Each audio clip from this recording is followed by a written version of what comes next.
Hello spirit friends, welcome to my channel where we'll be keeping a Jeep so you can rise and be awoken and no longer sleep. And today's topic is going to be about trauma hurts. And before I get into the topic, I just want to say I apologize if my voice sound or my if my words sound a little off or something like that, because I just got my braces out and some people didn't even say it sound like I got a lisp right now, and may sound like I got a mouthpiece in my mouth, but I don't. I just got one of my retainers in. I'm supposed to have both in, but I decided just for this video and just for you guys, I'll take at least one of them out so you guys don't have to hear how bad it actually sounds to me with both of them in. So yeah, until I get them adjusted or learn how to talk with them better, this is just how it's gonna come off. So I might have to repeat a couple words, but I might not. Okay, to get into the topic, trauma hurts.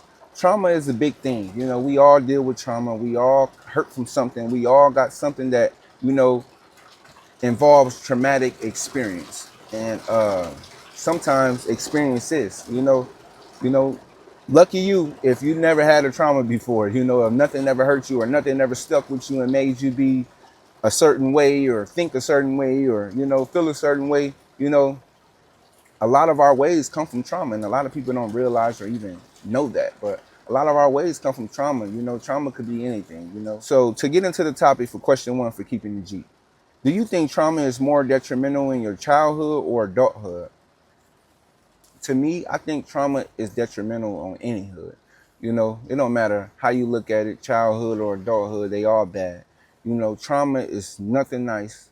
It's nothing special about it, But sometimes if you're looking at it on the opposite side, once you start growing and you start elevating, you actually start to look into your trauma for something positive, because sometimes it can actually help you and mold you in a different light if you're looking at it from a different perspective, So like I said, for the question, childhood trauma is always going to be the worst because that's your learning stages, So if you are stripped from your learning stages and you strip early, that's just give an example, 5 years old, 4 years old, that's, pretty bad to start experiencing trauma at that age. Parents and people don't even care about the age, they just put trauma on you, So adulthood trauma has to be taken serious also. We have to stop getting in situations and, stop letting these traumas that we go through make our life. Trauma don't make us, we make the trauma. Question two for keeping the Jeep. Being that each individual trauma is different, do you think that is by design, depending on your spirit and life path journey? Yes, each journey is going to look different because each journey has a specific do's and don'ts to it. You didn't do what you said you will always do, or you didn't keep your word and you wasn't honest, or, you say before you come here, you will abide by, So going on to question three for keeping the Jeep, what race you think suffer from traumatic experiences the most? African Americans, and now it seems like we're getting topped by, Mexicans, We're one of the two races that can't catch a break. And it seems like if it's not the president, it's another race. If it's not another race, it's your job. Something that's going to try to hinder us in the long run to get where we're trying to go.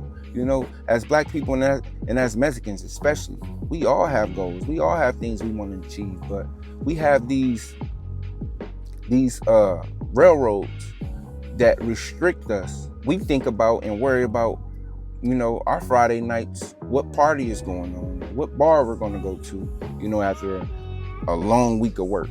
But they're, as Caucasians, they're thinking about, generational wealth on their Fridays and having family meetings for real, not to go eat at a barbecue, but to sit and think about new things and even having home flash drive. And they're talking about, big stuff, they're talking about things that, matter the most, generational wealth and what they're going to leave their, their kids, their grandkids, and how they want to set up and how they want it to look and to, to invest in. And, it's not enough of that. It's more of, hey, What you doing today, man, for the black side? You know, what you doing today, or for the Mexicans? Man, let's go work. Everything is either work or partying. We have to be ready.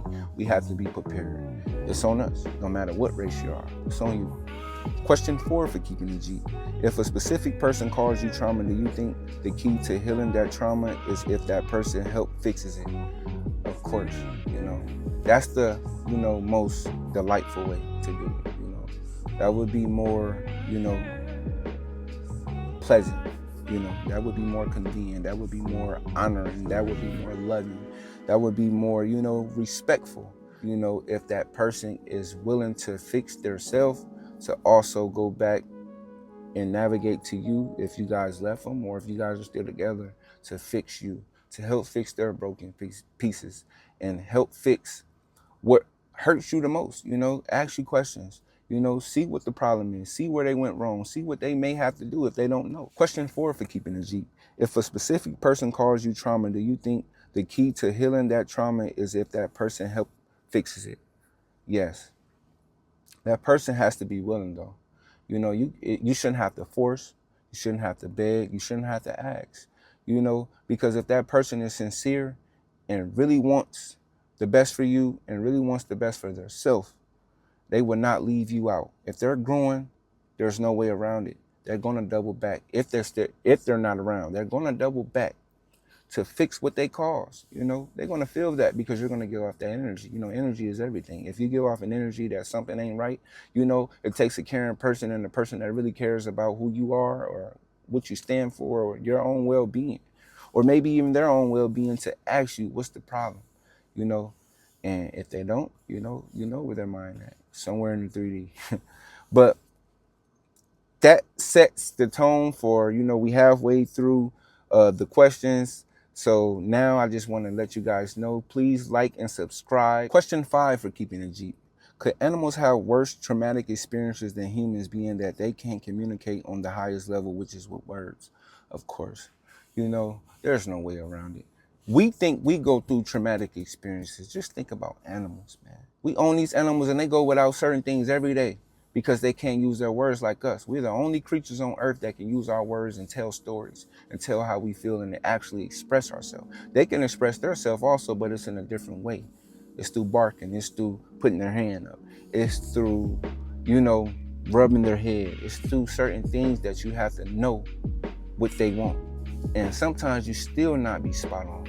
You still might not be spot on, you know? So just think about they're going without certain wants every day, all day, you know, and nobody understands them in certain ways, you know. Also, I want to throw this in because I feel like this has always been wrong. We go to these zoos, we go to these places, and these animals are from all the way from Canada, from Europe, from Africa, from Germany, you know, from all these different places in their own habitats, and they're just literally being put somewhere randomly. You know, it's not where they choose and desire. You know, we have to say so where we want to go every day. You know, we can stay home, we can drive, we can go to the park, we can go wherever we want to go. But these animals have to go from the zoo, from their natural habitat with their natural family and all that. They get took just for show, for us to spend money as the people to look at these animals with our kids. You don't think these animals are suffering? You don't think these animals are hurt? You don't think these animals are like, man, I miss my mama, man, I miss my daddy, man, I miss my brothers, man, I miss my sister. You don't think these animals have the same emotions? You just can't speak with words. You know, it sucks. Then we got the nerve to be taking these animals out by eating. You know, it just sucks. It's just all bad, man. Question 6 for Keeping It Jeep. Without trauma, do you think there would be a such feeling or word that contributes to the word strong? Ooh, you ever heard somebody say, man, you a strong woman or you a strong man because of something they went through? You know, because of that trauma? You know, so what if you take the trauma away? There was no such thing as trauma. Would the word strong be anything? Would it mean as such? Would it mean as much, you know, as it means today? You know, I believe no. I believe not. Because the most powerful, the most strongest person is usually considered not the weightlifter. We know, we can see his progress. That's his own progress. You know, we all can go pick up a weight, but not everybody can handle certain traumas. So we consider that or associate that with strong. You know, it's sad, you know. I wish it started off with something different, you know, for the word strong. Question 7 for Keeping It Jeep. Is trauma bonding a way for humans to get along? Yes, you know, nobody wants to go through trauma, but we learn to navigate through our trauma and build certain bonds and relationships with people that also went through some of the same traumas or similar. You know, you never seen two people usually that just connected without some type of trauma happening. It always usually start with trauma. Question 8 for Keeping the Jeep. If you had to pick one traumatic experience that had to reoccur in your life that was considered your lifelong trauma and no other traumas, what would it be? I can just get right to that off the top of my head. That would be buying a Lamborghini, my favorite Lamborghini of all times, and you know, spending too much money on it, and I end up needing the money later on, you know, and I just, you know, had to keep getting it. I had to keep getting it and have to keep having the same money financial problems because I put myself in too much debt that I maybe shouldn't have did at the time I did it, you know. But that'd be my trauma, you know, like, man, I buy things too much, you know, I buy things too much and I end up later on having to, you know, reap the consequences because, you know, maybe it wasn't my time to just do that. Maybe it was supposed to be invested into something for somebody else. You know, it don't always have to be for you just because you make the money. It don't always have to be for you. So yeah, with that being said, make sure you guys hit that like and subscribe button and make sure you guys leave a comment. You know, I'm big on all 3 of those because it actually helps get the channel into the algorithm. You know, when I drop my videos, make sure you guys are sharing, make sure you guys are tuning in because like I said, I plan on growing this channel, you know, and I want to keep all this coming for you guys regardless. You know, I'm gonna do it anyway, but I'm just letting you guys know, please make sure you guys do that. Well, that's all I have for you guys on today's vlog, Keeping It Jeep. An open mind should evolve and consciously teach.